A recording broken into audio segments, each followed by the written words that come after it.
जंगलમાં રહજે આમ आदिवासी जंगल रखवाला रे।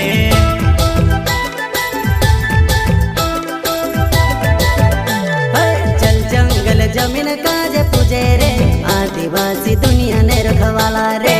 बाप देव खतरी काज पूजे रे आदिवासी सबसे निराला रे।